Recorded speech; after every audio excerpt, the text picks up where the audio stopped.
We're at the 2019 PGA Show with Dave Neville from Callaway, and this is a unique opportunity always for fans, especially golf bidder fans, looking at Epic Flash and Epic Flash Sub-Zero. There's nobody knows more than you, Dave, about these two clubs. So will you run us through basically the features and benefits of both clubs, and we'll have a little chat about them then. We have an entirely new technology in the face here. It's called Flash Face technology. It is the first face ever designed in golf using artificial intelligence. And you know, you've seen that with Google and Amazon Alexa. You know, you do these searches, the searches keep getting better, people understand your voice, it can do different languages. We apply that to the face of the club. So a typical face, you'd see, say, 5 to 7 iterations of the face, and then we'd say, we're going with that. With this artificial intelligence and machine learning, we're able to do 15,000 virtual prototypes. So the machine, the computer makes one, then it makes another, keeps getting better and better till this is the best possible face we can make for this shape. Okay, so let's talk about some more of the actual features of the club then, the refinements from the original Epic.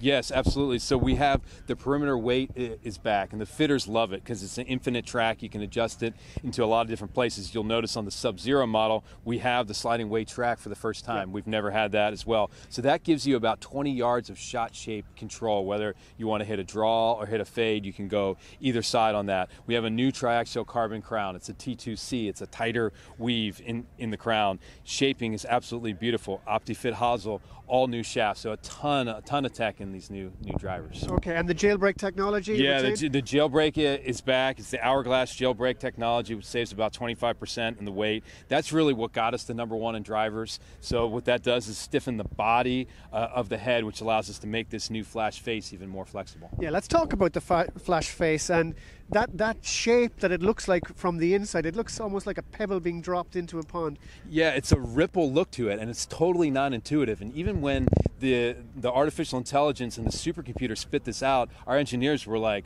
what is this? You know, it's something that they would have never designed themselves. And the way they went about it was taking all of the constraints that they would normally put on a CAD program and pulling those out and just letting the computer go. Basically saying it's got to be durable and not break, and it's got to be conforming, and that's it. And then just letting it iterate and iterate and iterate 15,000 times till it got to the best possible face. Talk to us about the production of the club. We talked off air about, you know, how difficult it is and the amount of work that goes into producing all the elements of the club, especially the face. Yeah, it's one thing to design it, then you got to build it, especially when you're building as many as we plan to sell of this Epic driver. Each one of these faces is heat treated for 2.5 hours at 1100 Fahrenheit. So that's to make them extremely durable, so they can be very thin but yet very durable. And then they need to be machined. And you were talking about all those different bumps and ripples, and it's different for each of the clubs. So the standard is different from the Sub-Zero, it's different from the Fairway as well. And so it's not only patented, but it's not copyable. So if the competitor cut it open and put their face, our face in their driver, it wouldn't work, you know? So that's an amazing thing about it. It is totally unique to this head shape. Okay, now you've put the computer to work on the face and got this new result. Will the computer be put to work on other elements of the club next? Is that what we can expect? Yeah, that's a great question. So about 4 years ago, we made a huge investment in supercomputers. We already have the largest R&D in all of golf, and now we've got this artificial intelligence, machine learning, and supercomputers. This is the first product that we're using it for, but you know, good things to come on that front for sure. Have you put the computer to work on the actual bulge and roll in the face? Is this the right, you know, I see, you know, in general the trend is to kind of move away from bulge and roll. Some other people, have you had a look at that? Yeah, absolutely. That's all part of what the supercomputer is looking, not just the back of the face, but the front as well. We've always had some bulge and roll, and what that does is give some curvature to the face, you know, and it helps correct for different shots if you hit it out the toe and the heel. So that's continuing to be on there, but it's a totally different look to it. You know, one thing that we didn't talk about is the center of this face is extremely, extremely hot.